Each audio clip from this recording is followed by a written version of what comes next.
Hello and welcome to English Plus, where we help you level up your English skills and learn something new every time. I'm your host Danny, and today we're kicking off an exciting new series called Our Story. Now you might be wondering, Danny, what's this Our Story all about? Well, my dear listeners, buckle up because we're about to embark on a thrilling journey through the fascinating world of human history.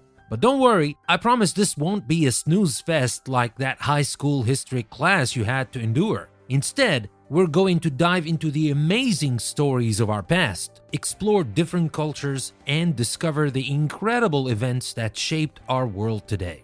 You see, understanding world history is not just about memorizing dates and names. It's about understanding the human experience and how we, as a global community, have evolved and adapted over time. So whether you're a history buff or someone who's just curious about our collective past, this series is for you.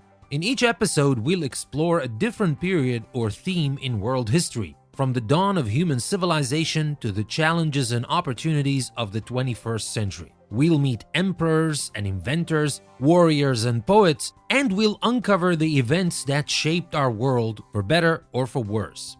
Now, I know this might seem like a lot to digest, but don't worry, I'll be here to guide you every step of the way. So grab your favorite snack, put on your comfiest slippers, and get ready to travel through time as we dive into the first episode of our story. Stay tuned for our journey into the mysterious realm of prehistory and early civilizations. You might just be surprised by what we uncover.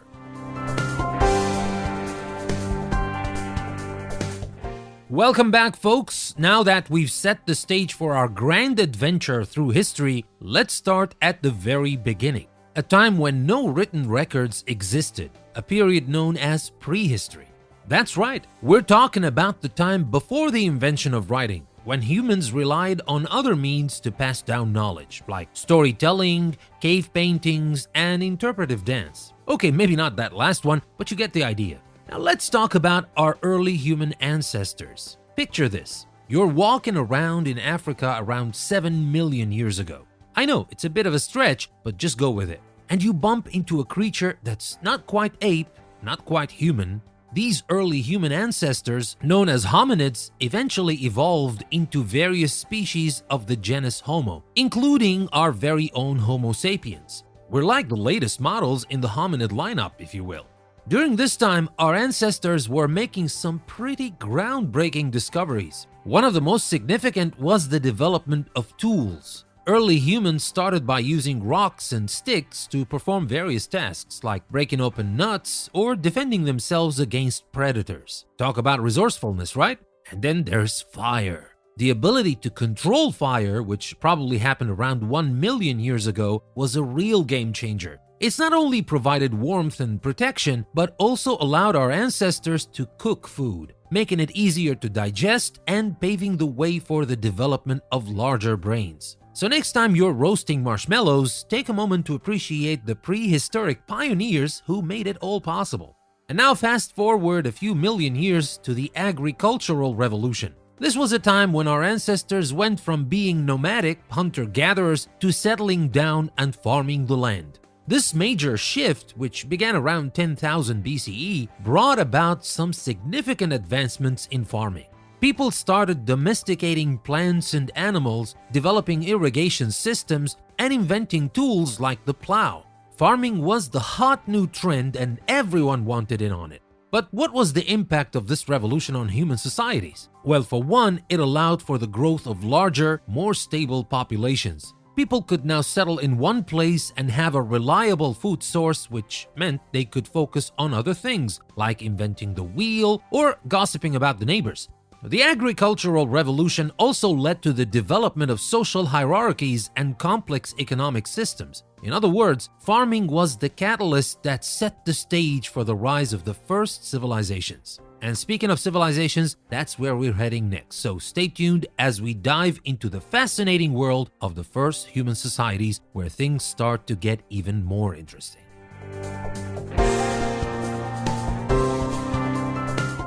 And we're back. So we've talked about prehistory and how the agricultural revolution set the stage for the rise of civilizations. But before we dive into the nitty-gritty, let's define what we mean by civilization.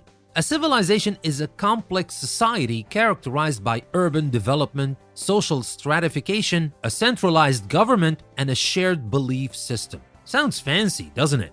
But don't worry, we'll break it all down for you.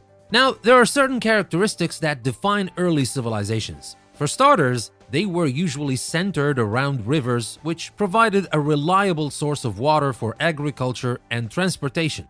These early societies also developed impressive architectural feats like ziggurats, pyramids, and really tall walls to keep out nosy neighbors. Let's not forget about the intricate systems of government, trade, and law that kept everything running smoothly. So where did these early civilizations pop up? One of the first was Mesopotamia, located between the Tigris and Euphrates rivers in what is now modern-day Iraq.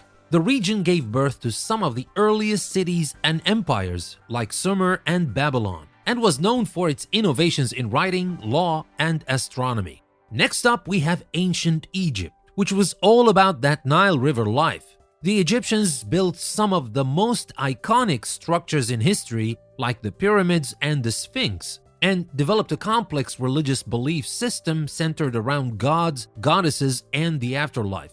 Talk about an obsession with immortality. Well, moving on to the Indus Valley, which is located in present-day Pakistan and India. This civilization was known for its advanced urban planning, with cities like Harappa and Mohenjo-daro boasting impressive drainage systems, public baths, and grid-like street patterns. They were ahead of their time in many ways. And finally, let's head over to ancient China, where we find early dynasties like the Shah, Shang, and Zhou.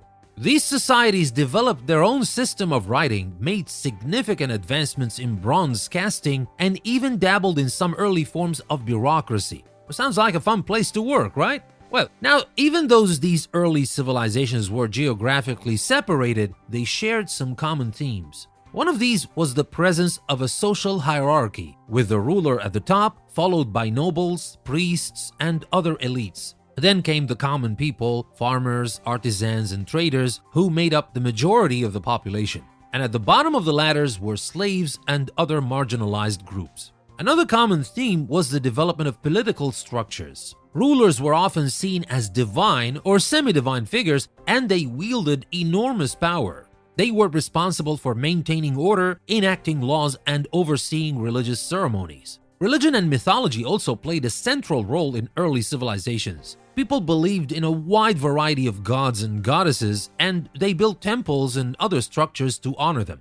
These belief systems helped to explain the natural world and provided a sense of order and stability. Lastly, we can't forget about the development of writing systems. From cuneiform in Mesopotamia to hieroglyphics in Egypt, early civilizations developed their own unique scripts to record laws, religious texts, and everyday transactions. It's thanks to these early scribes that we have a glimpse into the lives of our ancient ancestors.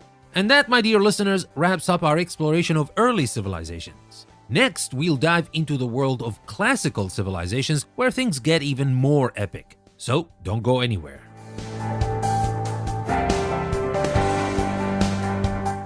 Welcome back, my fellow history enthusiasts. So far, we've explored prehistory, early civilizations, and now it's time to dive into the world of classical civilizations. These were societies that made significant advancements in areas like politics, philosophy, and the arts, and their legacies continue to shape our world today. So without further ado, let's take a closer look at some of these awe-inspiring civilizations. Now, when we talk about classical civilizations, it's impossible not to mention the Greek and Roman empires. These two powerhouses of the ancient world left an indelible mark on history with their contributions to politics, philosophy, and the arts. From the early city-states of Greece to the sprawling Roman Empire, these societies produced some of the most influential thinkers, writers, and artists the world has ever known. We're talking about the likes of Socrates, Plato, Aristotle, and many more. But it wasn't all deep thoughts and masterpieces. The Greek and Roman empires also had their fair share of military conquests and territorial expansion. As they grew, they encountered diverse cultures and ideas, which in turn influenced their own societies. Unfortunately, as is often the case with empires, they eventually faced decline. The Greek city-states fell to the might of the Macedonian Empire under Alexander the Great, while the Roman Empire eventually succumbed to a mix of internal strife and external invasions. Now let's not forget that there were other notable classical civilizations beyond the Mediterranean. Over in India, we had the Mauryan and Gupta empires. The Mauryan Empire, founded by Chandragupta Maurya, was known for its vast territorial reach and its famous ruler Ashoka, who embraced Buddhism and promoted peace and tolerance throughout his realm. The Gupta Empire, on the other hand, was known for its golden age of cultural, scientific, and artistic achievements. This was a time when scholars like Aryabhata made strides in mathematics and astronomy, and poets like Kalidasa penned their timeless works. Finally, let's take a journey to China, where the mighty Han Dynasty reigned supreme. The Han Dynasty was characterized by its impressive territorial expansion, advancements in technology and trade, and the development of a centralized bureaucracy. It was also during this time that the teachings of Confucius gained prominence, shaping Chinese society and culture for centuries to come. And that, my friends, was in short about the classical period and civilizations. Next, we're moving on to the Middle Ages. So don't go anywhere, I'll be right back.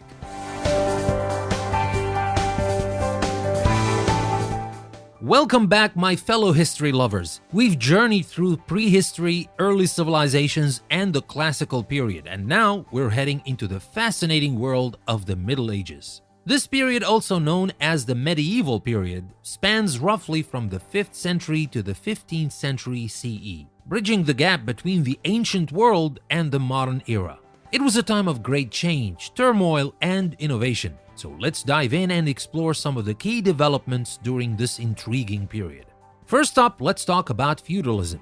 Now, if you're picturing knights in shining armor, lavish castles, and peasants toiling away in the fields, you're on the right track. Feudalism was a social, economic, and political system that emerged in Europe following the collapse of the Roman Empire. It was characterized by a rigid hierarchy, with the king at the top, followed by nobles, knights, and finally, the peasants, who were the backbone of the system. In exchange for protection and a small plot of land, peasants worked the land and provided food and services for their lords. It wasn't an easy life, but it was the foundation of medieval society. Next up, we have the Crusades. These were a series of religious wars between Christians and Muslims, fought primarily for control of the Holy Land. The Crusades, which spanned from the 11th to the 13th centuries, had a profound impact on both the Christian and Islamic worlds. They led to the rise and fall of kingdoms, the spread of religious and cultural ideas, and the establishment of new trade routes. While the Crusades were marked by violence and suffering, they also contributed to a greater understanding and exchange of knowledge between East and West. Finally, let's talk about the spread of Islam. During the Middle Ages, Islam emerged as a major world religion, beginning with the teachings of the Prophet Muhammad in the 7th century CE.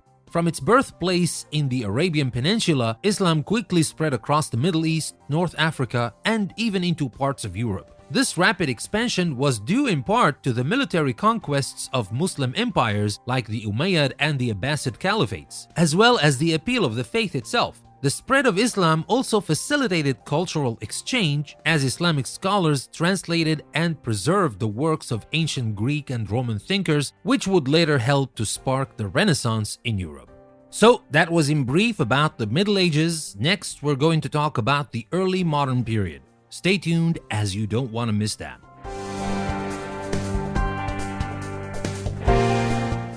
Welcome back, history buffs. We venture through the Middle Ages, and now it's time to enter the early modern period, a time of incredible discovery, creativity, and transformation. We'll be focusing on two key developments during this era: the Renaissance and the Age of Exploration. So let's dive in and see how these exciting times changed the course of history. First up, we have the Renaissance, a period of cultural rebirth that swept through Europe between the 14th and 17th centuries. This was a time when art, science, and literature flourished, and the works of the ancient Greeks and Romans were rediscovered and celebrated. Just think of the masterpieces created by the likes of Leonardo da Vinci, Michelangelo, and William Shakespeare. It's no wonder this era is often called the rebirth of human creativity. One of the key ideas that emerged during the Renaissance was humanism, which placed a greater emphasis on the importance of the individual and the potential for human achievement. This shift in thinking led to a renewed focus on the study of the arts and sciences and inspired some of the greatest creative and intellectual achievements in history. It was a time of optimism, curiosity, and innovation. And now let's set sail for the Age of Exploration. This era, which spanned from the 15th to the 17th centuries, was marked by European exploration and colonization of new lands. Driven by a desire for new trade routes, riches, and the spread of Christianity, intrepid explorers like Christopher Columbus, Vasco da Gama, and Ferdinand Magellan ventured into the unknown, forever changing the world in the process. One of the most significant consequences of the Age of Exploration was the Columbian Exchange, a massive transfer of plants, animals, people, and ideas between the Old World, which is Europe, Asia, and Africa, and the New World, the Americas. This exchange had far-reaching effects, both positive and negative.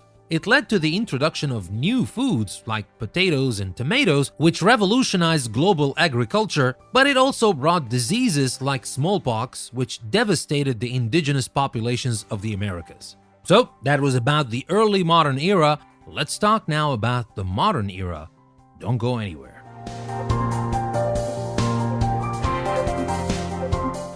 Welcome back, my fellow history enthusiasts. We've explored the early modern period, and now it's time to dive into the modern era. This period is marked by revolutions, world wars, and rapid technological advancements, all of which have had a profound impact on the world we live in today. So let's take a closer look at some of the key events and developments of the modern era. First up, we have the Age of Revolutions, which saw major political and economic upheavals like the American and French Revolutions. These events, fueled by ideas of liberty, equality, and democracy, changed the political landscape and inspired other movements for independence around the world. But it wasn't just politics that were being revolutionized. The Industrial Revolution transformed economies and societies as well. Advances in manufacturing, transportation, and communication sparked rapid urbanization and shifted the way people lived and worked. Now let's move on to the tumultuous 19th and 20th centuries. This period witnessed two devastating world wars, which not only caused immense suffering and loss, but also reshaped global power dynamics. Following World War II, the world found itself divided between the two superpowers of the United States and the Soviet Union, leading to the tense and prolonged conflict known as the Cold War. This era was also marked by the process of decolonization, as colonized nations in Africa, Asia, and the Americas fought for and gained their independence, forever changing the global political landscape. And finally, let's jump into the digital age, characterized by rapid technological advancements and the rise of the internet. These developments have connected the world like never before, allowing for the instant exchange of information, ideas, and culture. Globalization has also led to significant cultural shifts as societies become more interconnected and diverse. However, this period has also brought new challenges, such as concerns over privacy, the impact of social media, and the widening digital divide between developed and developing nations.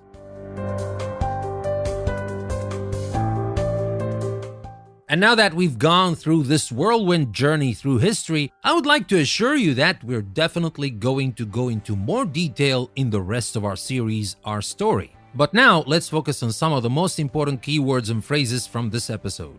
Let's start with feudalism. Well, this is a social, economic, and political system that emerged in Europe following the collapse of the Roman Empire. It was characterized by a rigid hierarchy with the king at the top, followed by nobles, knights, and finally the peasants, who were the backbone of the system.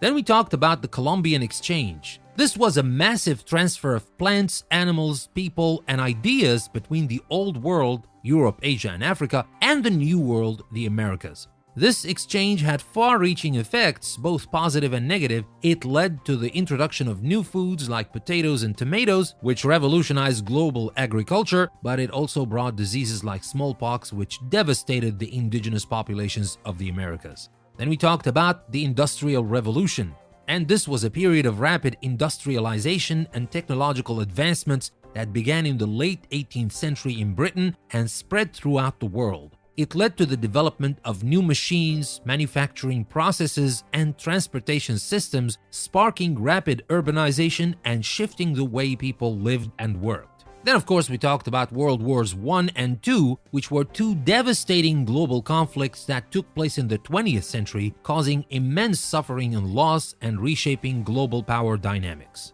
We also talked about the Cold War, which is a tense and prolonged conflict between the United States and the Soviet Union following World War II, characterized by a nuclear arms race, proxy wars, and a global divide between capitalism and communism. And finally, there's the digital age, which is a period characterized by rapid technological advancements and the rise of the internet, which have connected the world like never before, allowing for the instant exchange of information, ideas, and culture. Well, these keywords and phrases are essential to understanding the major developments and events of the modern era and their impact on the world today. And that's a wrap on our journey through world history. From prehistory to the present day, we've explored the major events, developments, and ideas that have shaped human civilization. But why is it so important to study history, you might ask? Well, understanding the past helps us make sense of the present and prepare for the future. By studying the triumphs and failures of our ancestors, we can gain insight into the complex forces that have shaped our societies, cultures, and identities. We can also develop a greater appreciation for the diversity and richness of human experiences and gain a more nuanced understanding of our place in the world. But our journey isn't over yet. In our next episode of the series, we'll start digging in and talking in more detail about our journey in time, our story. So until next time, keep exploring, keep learning, and keep being curious about the world around you. This has been English Plus, and I'm your host, Danny. Thank you for listening. I'll see you next time.